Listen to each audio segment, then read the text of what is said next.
Tzvi Mazel. C'est vrai? Vous m'entendez? Oui. Bon, écoutez, je regrette que les représentants du ministère des Affaires étrangères ne soient pas là. Et, parce que je leur ai posé la question, quelle est la stratégie de l'État d'Israël envers toutes les forces puissantes qui travaillent contre Israël? Et vous venez d'écouter justement le côté islamique de l'histoire. Et quand j'étais à Paris en octobre dernier, je participais dans un panel d'Hébrit à la mairie du 16e. Vous connaissez, il y a là-bas Bnei qui présente des foires des livres chaque année. À la fin, il y avait un panel avec Michel Golfinkel et les rabbins, les grands rabbins, l'ancien rabbin Bernheim Israël. On était 3. Mais je sentais que les publics, il y avait des centaines de personnes, étaient dans l'embarras. Les gens ne savaient pas que faire. Ils nous ont demandé, alors qu'est-ce qu'on fait? Comment résister? Qu'est-ce qu'il faut faire? Aller en Israël, rester en France, se suicider, tuer les Arabes, tuer les... Donc, il y a un problème pour le judaïsme français, il y a aussi un problème pour le judaïsme européen en général. Qu'est-ce qu'il faut faire? N'est-ce pas? Et je ne suis pas sûr, enfin je suis sûr. Et pour l'instant, il n'y a pas une réponse israélienne. Il n'y a pas une réponse israélienne. Et c'est extrêmement grave, mais je ne suis pas venu, je ne suis pas là pour parler de la réponse israélienne, mais plutôt essayer de donner une autre analyse sur ce qui se passe actuellement en Europe. Écoutez, nous sommes, enfin les Juifs et l'État d'Israël, mais les Juifs, tous les Juifs, nous sommes tous victimes d'une campagne de dénigrement qui dure depuis des dizaines d'années, n'est-ce pas? Et ça continue. Nous sommes noircis, on nous montre comme presque des bêtes, des sauvages. Et quand nous disons, non, écoutez, c'est pas vrai tout ça, et puis après c'est impossible de parler comme ça, il faut arrêter, il faut stopper, il faut arrêter les musulmans ou les gauchistes ou les gens de droite de parler comme ça, c'est impossible ça. Immédiatement la réponse, la liberté de l'expression. La liberté de l'expression. Par la liberté de l'expression, veulent nous tuer.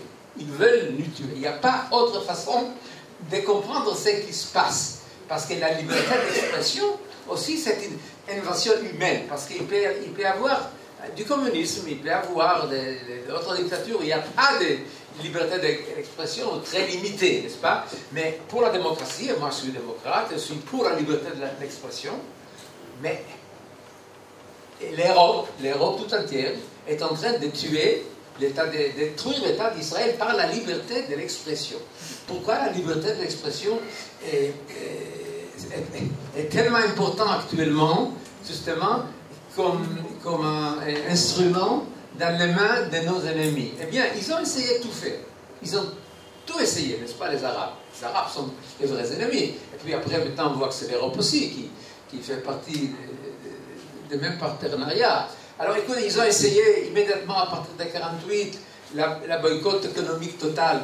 Et les guerres de destruction. Il y a eu, combien de guerres il y a eu jusqu'à maintenant? 7, 8, 9 guerres, ça dépend. Une partie des guerres, on les appelle opérations. Il y a eu beaucoup de guerres. Et ils ont tout perdu. Les Arabes ont tout perdu. Alors ils ont fait entre les guerres, mais surtout maintenant, et jusque maintenant, du terrorisme. Parce que le terrorisme, c'est extrêmement embêtant, c'est une petite guerre, et dès qu'Israël répond d'une façon un peu costaud, immédiatement, non, il faut rester proportionnel. Proportionnel. Non, faites attention, écoutez, on a tué un petit enfant israélien, et vous allez tuer 10 enfants palestiniens, c'est impossible. Non, ça ne marche pas. Et puis, on ne voulait pas tuer 10 enfants palestiniens, on voulait tuer les terroristes, mais ils étaient cachés derrière 10 enfants palestiniens. Donc, écoutez, ils ont tout essayé, les Arabes. Vraiment tout essayé. Ils ont tout raté. Vous pouvez tirer la conclusion. Qu'est-ce que de la valeur de leur civilisation? Dès que je montre, dès que je dis, et dès que je mentionne la civilisation arabo-islamique, Je suis interviewé beaucoup de fois, ils me disent non, non, arrêtez, il ne faut pas être raciste. Je ne suis pas raciste. Voilà ce que les Arabes, les musulmans font contre Israël depuis aussi longtemps. Mais ce n'est pas ça. Ce n'est pas ça seulement. Écoutez, et une civilisation arabo-islamique qui a donné naissance à Taliban, à Daesh, à Al-Qaïda, à Shabab, à Boko Haram, à Jnad Masr, à Jnad Ansar al-Islam, etc., etc. J'ai toute une liste, à peu près une centaine des organisations terroristes radicales, exactement comme Daesh, comme on dit en français Daesh, l'État islamique. Daesh, c'est l'acronyme en arabe, on dit Daesh, n'est-ce pas? Écoutez, alors, une civilisation qui ne se développe pas, c'est un fait. La révolution scientifique, la révolution industrielle n'a pas eu lieu dans le même monde arabe. Qu'est-ce qu'on peut faire? Elle a eu lieu en Europe, où les juifs ont participé beaucoup, mais pas les musulmans du tout. Alors, tout d'abord, il n'y a pas eu de développement, c'est un fait, quoi qu'on dise, et ils ont une bonne naissance à des organisations terroristes qui assassinent et qui tuent, sans arrêt. Alors, qu'est-ce qu'il faut penser de cette civilisation? Moi, je dis, ils ont un problème. Quand nous, on ose dire ça face aux Européens, et même en Israël, n'est-ce pas? Immédiatement, tout d'abord, personnellement, on m'arrête, il me dit non, non, etc. Mais regardez, quelle est la réponse des journaux comme Haaretz, même comme Yediot Ahronoth. Donc, nous avons un problème. Nous sommes attaqués. Nous sommes attaqués par l'islam. Nous sommes attaqués par une civilisation qui a complètement raté.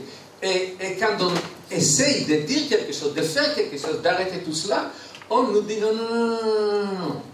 Alors, qu'est-ce qu'il faut faire? Je ne sais pas, puisqu'il y a des représentants du ministère des Affaires étrangères qui ne sont pas là. Alors, je n'ai pas de réponse. Mais écoutez, quand vous voyez ce qui se passe, donc, quand nous on dit il faut arrêter les attaques, liberté d'expression.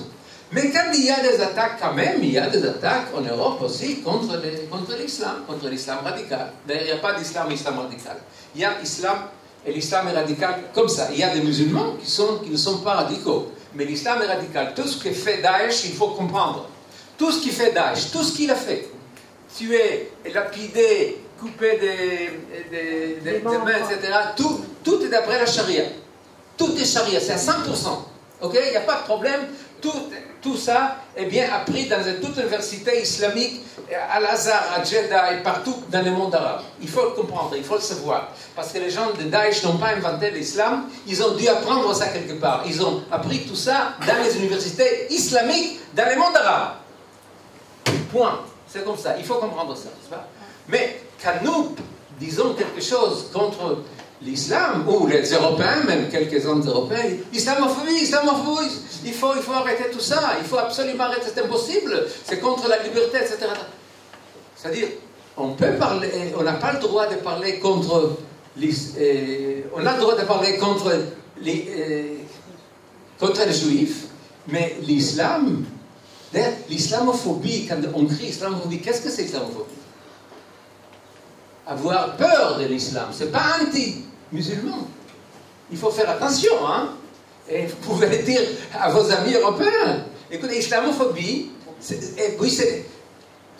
on a peur des musulmans. Pourquoi on a peur des musulmans et pourquoi on est antisémite? Antisémite parce qu'on déteste les juifs. C'est comme ça, depuis Jésus, etc., etc. Pourquoi on est islamophobe? Parce qu'on a peur. On a peur. Vous savez ce que c'est avoir peur?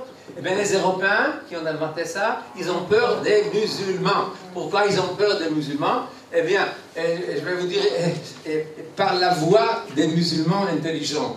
Et Mohamed Tantawi, qui était Cheikh Al-Azhar et qui est mort il y a 3 ans à peu près, et aussi avant, il était mufti du Caire, les grands posek halakha, on connaissez le mot hébreu, n'est-ce pas? Et d'Égypte, en 1997. Il est parti en Allemagne et en France, je crois, si je me rappelle. Moi, j'étais à ce moment-là ambassadeur en Égypte. Donc, Mohamed Tantawi, chef Al-Azhar, imam Al-Azhar, le grand chef d'Égypte, de l'islam, part en Europe, et surtout en Allemagne et en France, pour comprendre pourquoi il y a l'islamophobie, pourquoi les gens ont peur de l'islam. Vous pouvez le trouver dans la presse égyptienne à ce moment-là. Il vient de retour, il est resté là-bas 2 ou 3 semaines. Et de retour, un grand journaliste égyptien qui s'appelle toujours vivant, il s'appelle Ahmed Ragab, a écrit 3 grands articles dans les hebdomadaires Octobre. Octobre, c'est un hebdomadaire qui a été mis sur place par Sadat, par son ami Anis Mansour, après la paix. Octobre, c'est la guerre d'octobre, n'est-ce pas? Eh bien, qu'écrit Ahmed Ragab de la bouche du Mufti Cheikh Al-Azhar d'Égypte sur 3 grands interviews. Il dit, Mohamed Tantaou dit d'une façon claire et nette, eh bien les Européens et l'Occident a peur de nous parce que nous tuons. Nous tuons. C'est tout. C'est pas moi qui dis, hein. C'est Cheikh Al-Azhar qui l'a dit en 1997, après avoir fait une petite promenade en Europe et après avoir parlé à pas mal de jeunes, de pas jeunes européens, blancs, etc., de gauche et de droite. Ils ont dit, écoutez, tout d'abord, vous voulez vous imposer sur nous, c'est en 97. Imposer sur nous, imposer votre islam, votre religion. Nous, on ne veut pas. On est très contents. Et puis après, vous tuez, vous lapidez, vous coupez les jambes, les mains, etc. C'est impossible. Vous nous faites peur. Ah, allez raconter ça aux Européens, allez raconter ça au journal Le Monde, et à tous ces copains tout autour. Donc, il y a un problème, tout d'abord, de fonds de l'islam qui viennent, dont la base a été présentée par Bakior. Vous savez ce que c'est Bakior? Yor, c'est le mot en hébreu de la Bible du Nil. Alors, c'est une fille du Nil. Elle sait ce qu'elle dit, elle a grandi là-bas, n'est-ce pas? Alors, écoutez, il y a donc des problèmes de fond, n'est-ce pas? Être antisémite, être antisioniste, c'est pareil à mon avis. Qu'est-ce que être antisioniste? Le sionisme, c'est le mouvement national du peuple juif. Nous, on n'a pas le droit d'avoir un mouvement national. Donc, on peut être antisioniste, anti-juif, antisémite, anti-israélien. On n'a pas le droit d'être islamophobe. C'est comme ça que l'Europe veut. Alors, qu'est-ce qu'on fait? Il faut faire quelque chose, n'est-ce pas? Pour l'instant, justement, et encore une fois, mes amis du ministère des Affaires étrangères me manquent ici. Mais c'est comme ça. Et donc, écoutez, en fait, les problèmes en Europe, et c'est l'Europe qui nous intéresse. L'Amérique, il y a pas mal de problèmes actuellement en Amérique, dans les campus d'université et dans d'autres endroits. Mais je crois que la majorité des Américains soutiennent toujours Israël. Mais en Europe, la majorité des Européens ne soutiennent pas Israël. Vous savez, dans des études qui ont été faites, et à peu près, je crois qu'Israël et l'Iran et la Corée du Nord se trouvent comme les 3 pays qui menacent le plus le monde. Nous, on menace le monde. C'est ça l'opinion des Européens, de tous les Européens, de tous les pays de l'Europe. Donc, par où vous regardez, il y a un problème de fond extrêmement difficile et complexe. Mais c'est pas seulement ça. En fait, il y a donc l'islam comme base. Il y a l'antisémitisme. Mais il y a autre chose qui est extrêmement aussi complexe finalement. Il y a l'histoire des conflits israélo-arabes. Je ne dis pas des conflits israélo-palestiniens, puisque les Palestiniens n'existent pas. Il n'y a pas de Palestiniens. Arabo-israélien. Hein? Arabo-israélien, pas israélo-arabe. Ok. Arabo-israélien. Le vecteur va dans l'autre sens. Ok, d'accord. Je suis d'accord. Absolument pas. Enfin, d'accord. Et parce que ceux que nous-mêmes nommons Palestiniens, ils ne sont pas Palestiniens. Ils ne sont pas Palestiniens. Parce que la Palestine n'a jamais existé. Est-ce que vous le savez? La Palestine n'a jamais existé. Et certainement, un peuple arabe palestinien n'a jamais existé. C'est un fait. Ok? C'est un fait. il faut le comprendre. Moi, je me rappelle, quand Golda Meir, qui était une femme très intelligente, mais même pas très naïve, disait tout le temps, pourquoi vous nous imposez un peuple palestinien? Un peuple palestinien, ça n'existait pas. Immédiatement, toute la gauche commençait à rire. Elle ne comprend pas, c'est une femme de l'ancienne école. Bien, elle a eu raison, et comme Adam qui a eu raison, mais nous, les Israéliens, la plupart des Israéliens, je crois, on a accepté le narratif palestinien. On a accepté, pourquoi? Parce que nous sommes humanistes, nous sommes antis, nous sommes juifs.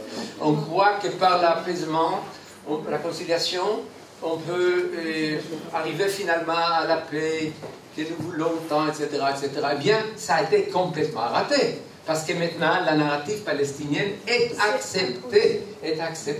C'est ça le problème. Alors, qu'est-ce qu'on fait quand tout le monde croit que nous, les Juifs, nous avons très peu de contacts envers ce pays? Par contre, nous avons été très méchants, nous avons occupé une Palestine arabe qui existait depuis 2000 ans. Et quand vous demandez Saïb Arikat et Hanan Ashraoui, ils disent qu'ils viennent des Yévousites, je crois, on dit en français, non? Un peuple Yévousien, de ce peuple que les Juifs ont détruit il y a 4000, il y a 3500 ans, un truc comme ça. Et donc, ils disent pas seulement ça. Et il y en a qui disent là-bas, Jibril Rajoub, je crois, les autres, ils disent, mais nous sommes là depuis 15 000 ans. 15 000 ans, il n'y avait pas de peuple encore bien défini. Quand vous lisez, tous les jours, moi je le fais parce que moi je suis chercheur du monde arabe, quand vous lisez la presse arabe, quand vous lisez les bouquins arabes, eh bien, vous tremblez tout le temps. Ils disent des conneries, c'est impossible.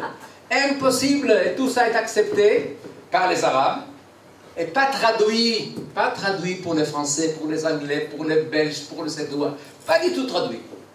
N'est-ce pas? Et tous les jours, écoutez, quand on lit ces journaux, tous les jours, on ne comprend pas comment quand même le monde ne se rebelle pas. Non, absolument pas.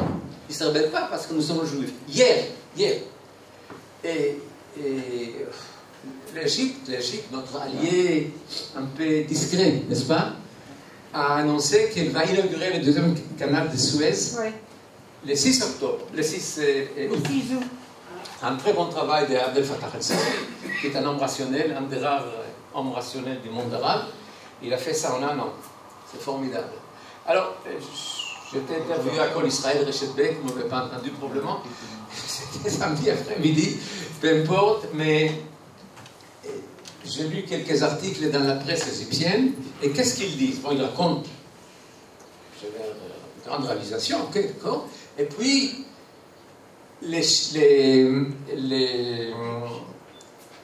comment on dit, les présidents du board, comment on dit, le conseil d'administration du journal Al-Ahram, qui est le plus important, écrit un long article où il explique, et il dit, et en fait, c'est canal de Suez qui va permettre la circulation en deux sens, jusqu'à maintenant c'était en un seul sens, va augmenter énormément les revenus de notre pays, de 5 milliards de dollars jusqu'à 13 ou 14 milliards de dollars, c'est formidable, mais surtout ça va stopper les complots de l'entité sioniste.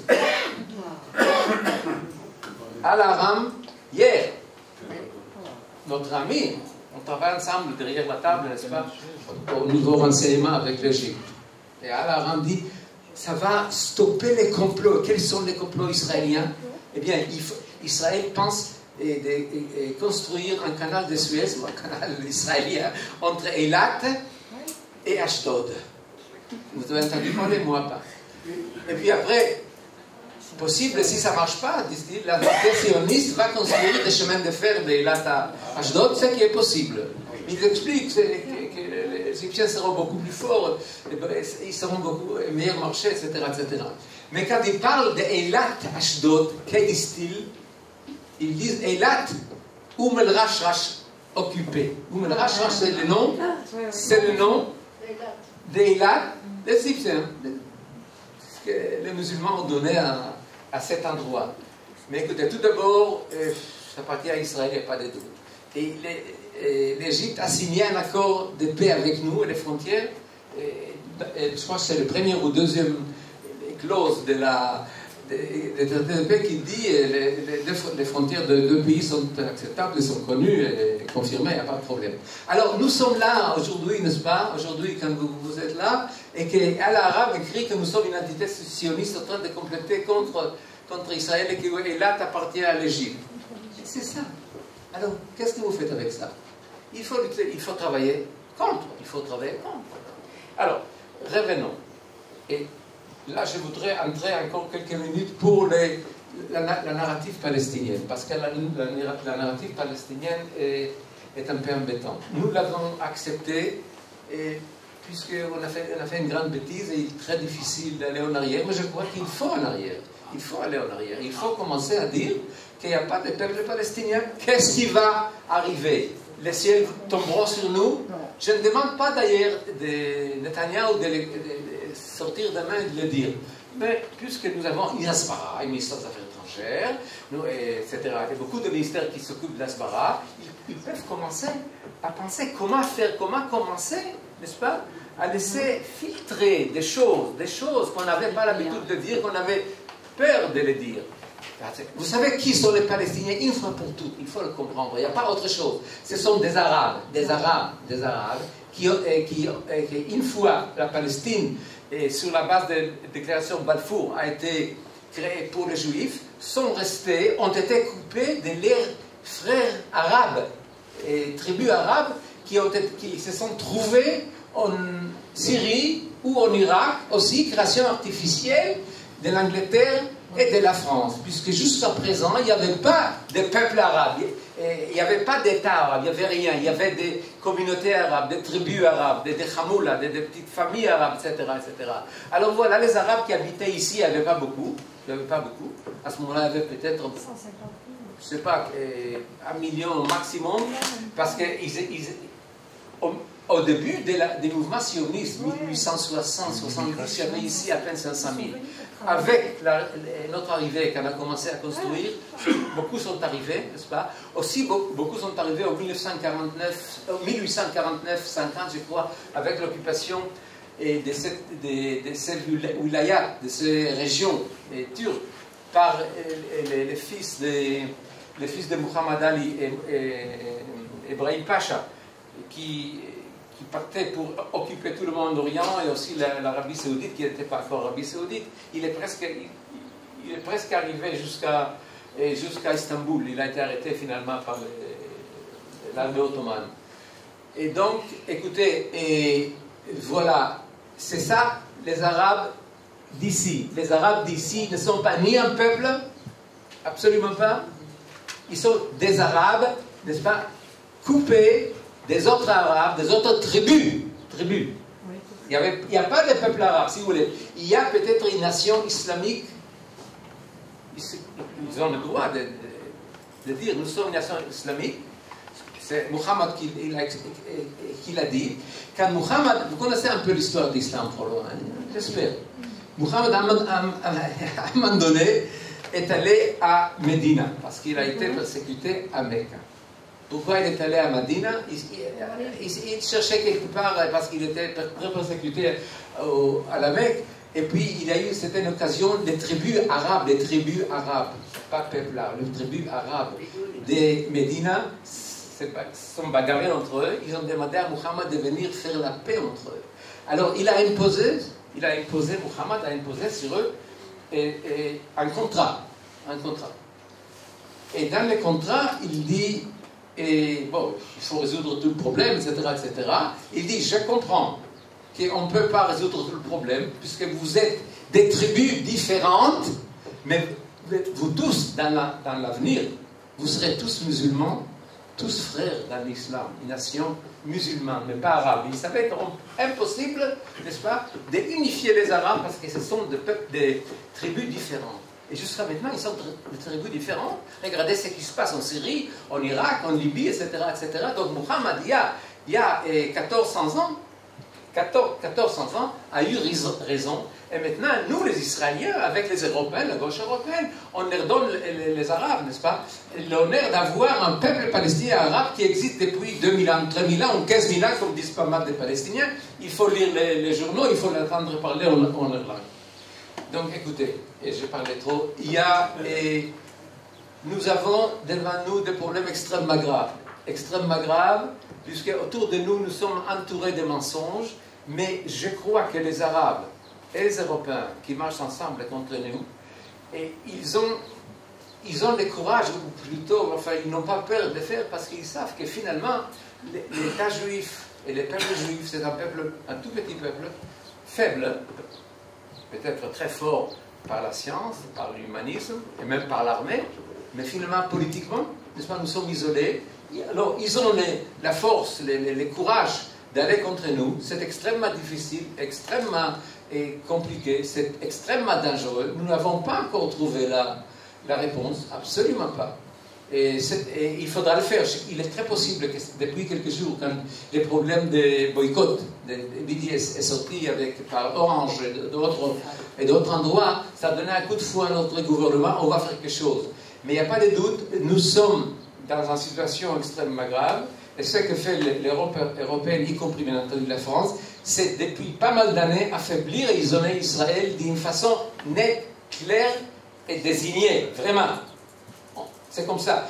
Et Bakior a dit qu'ils veulent éradiquer, détruire Israël. À la tête, quelque part en Europe, il y a cette idée, il n'y a pas de doute. Quand on juge et on comprend ce qu'ils font depuis pas mal d'années contre ces petits Israéliens, encore après la Shoah. Merci beaucoup. Parce que